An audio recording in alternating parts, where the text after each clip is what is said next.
नमस्कार दोस्तों, आज हम क्रमिक बट्टा का सवाल कर रहे हैं। तो हमने क्वेश्चन लिया है कि 3 क्रमागत बट्टों, उनमें क्या दे रखा है 20% बट्टा है, 10% और 5% के समतुल्य बट्टा क्या होगा। मतलब हमें समतुल्य बट्टा निकालना है इनके लिए। तो सबसे पहले तो ये समझना जरूरी कि बट्टा किस पे होता है, अंकित मूल्य पर। बट्टा मीन्स डिस्काउंट, डिस्काउंट कहीं पे होगा, अंकित मूल्य पे।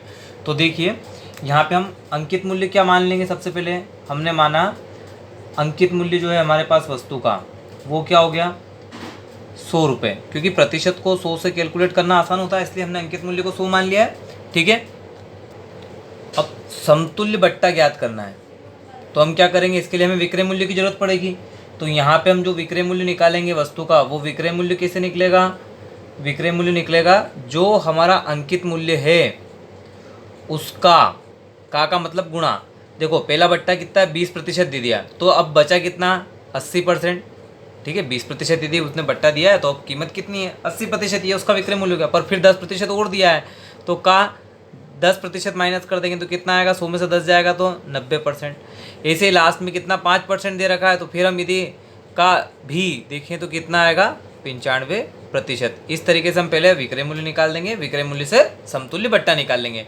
तो देखिए क्या करा है मैंने, सबका प्रतिशत हटा के बटे में 100 लगा दिया है। तो देखो इस जीरो से इस जीरो को काट देंगे, इस जीरो से इस जीरो को काट देंगे, ये 100 का काम खत्म। इस 100 से हम इस 100 को कैंसिल कर देंगे। अब हमारे पास बच रहा है, तो देखो 4 यहाँ पे 5 से काटें इसको तो 19 पंजे 95 होता है, और ये 5 से कितनी बार कट जाएगा, 5 दूना 10 20 बार। ऐसे ही यदि 8 को हम 4 से काटें तो 4 दूना 8 और 4 से 4 पंजे 20, तो हमारे पास सीधा सीधा मान कितना आ जाएगा 9 दूनी 18, और 18 में जब हम 19 का गुणा करेंगे तो हमारे पास आएगा 342। ठीक है, और बटे में हमारे पास 5 है। यदि मैं 5 का इसमें भाग देता हूँ तो हमें मिलेगा 68.4। ठीक है, 5 छंग 30 42, तो फिर 42 बचा 5 8 40, ऐसे हमारे पास 68.4 आया। अब हमें समतुल्य बट्टा निकालना है, तो हम इसे 100 में से माइनस कर देंगे। तो देखिए क्या लिख दिया मैंने कि समतुल्य बट्टा बराबर 100 माइनस 68.4, मतलब 100 ऋण 68.4।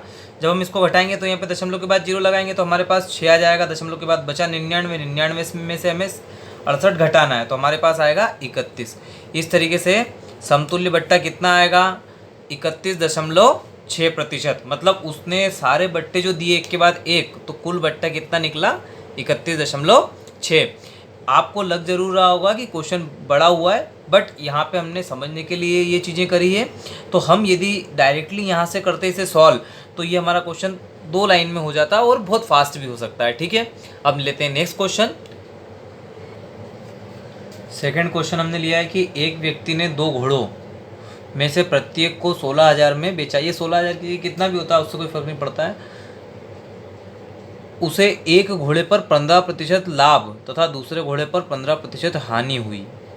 कुल सौदे में उसे कितने प्रतिशत लाभ या हानि हुई। देखो यहाँ पे कॉमन चीज़ क्या है, उभयनिष्ठ है हमारे लिए एक विशेष बात की जितना लाभ हो रहा है उतनी हानि हो रही है। ठीक है, तो एक नोट मैंने आपके सामने लिख दिया है, बहुत इंपॉर्टेंट चीज़ है, ध्यान रखना आप कि ऐसे सौदे में सदैव हानि ही होती है। यदि किसी चीज़ को वो इक्वल % प्रॉफिट पे और इक्वल % लॉस पे बेचता है तो हमेशा उसे हानि होगी। तो यहाँ पे हम सीधे सीधे हानि निकाल देते हैं।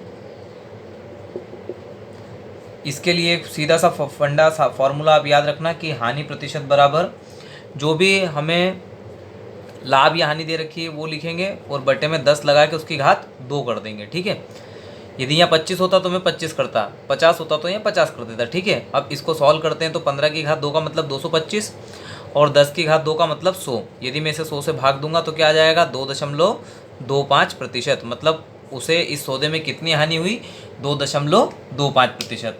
ठीक है, आशा करता हूँ दोनों क्वेश्चन आपको समझ में आए होंगे। अब बारी है प्रैक्टिस क्वेश्चन की। ठीक है दोस्तों, ये 2 क्वेश्चन हमने प्रैक्टिस के लिए लिए हैं।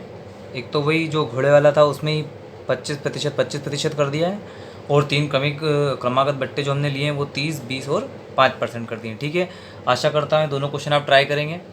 ठीक है, इन क्वेश्चन के आंसर मैं आपको बता देता हूँ।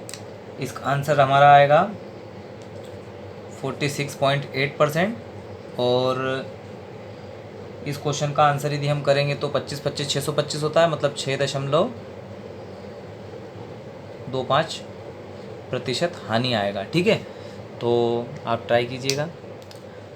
आशा करता हूँ आपको मेरे वीडियो पसंद आ रहे होंगे। ऐसे मैथ्स को इजीली सीखने के लिए मुझे फॉलो करते रहिए और मेरे सभी वीडियो देखिएगा। मेरी प्लेलिस्ट की लिंक भी मेरे डिस्क्रिप्शन में अवेलेबल है, आप वहाँ से सारे मैथ्स के वीडियो देख सकते हैं। Okay, thank you.